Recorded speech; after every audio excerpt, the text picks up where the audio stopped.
একজন সফল কৃষক। জি ভাই। তো আপনি যে প্রজেক্টটা করছেন, তো আমি চাইতেছি আপনার এই উদ্যোগটা দেখে আমি একটা এরকম প্রজেক্ট করতে যাচ্ছি। তো সেই ক্ষেত্রে আমাকে একটু সুপরামর্শ দেবেন। কিভাবে আমি এই সফলতা অর্জন করতে পারি? ভাই এগুলা চাষবাস করলে তো অনেক কষ্ট হয়, ঠিক আছে? আপনার এগুলা করতে হলে অনেক কিছু ত্যাগ স্বীকার করতে হয়। এই যে রোদ বৃষ্টি সব কিছু এই যে পলিতে রাখতে হয় এবং অনেক ধরনের বিষ প্রয়োগ করতে হয়। আচ্ছা, ভালো কোম্পানির বীজ নিতে ভালো হবে। বীজ দিতে হবে, তাহলে ফসল ভালো হবে। আচ্ছা, আর আপনারা তো ভাই এত কষ্ট করতে পারবেন না। আপনারা থাকেন হলো শহরে।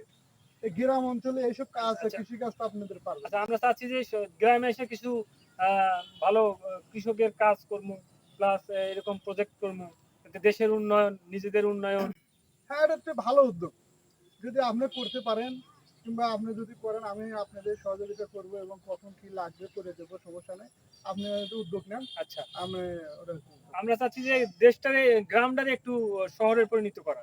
আচ্ছা ঠিক আছে। এই আপনার উদ্যোগটা শুনে খুশি হলাম ভাই। আচ্ছা, ঠিক সমস্যা আছে। নেই, আপনি উদ্যোগ নেন, আমি আপনাকে সহযোগিতা করব। ঠিক আছে। আসসালামু আলাইকুম। ওয়ালাইকুম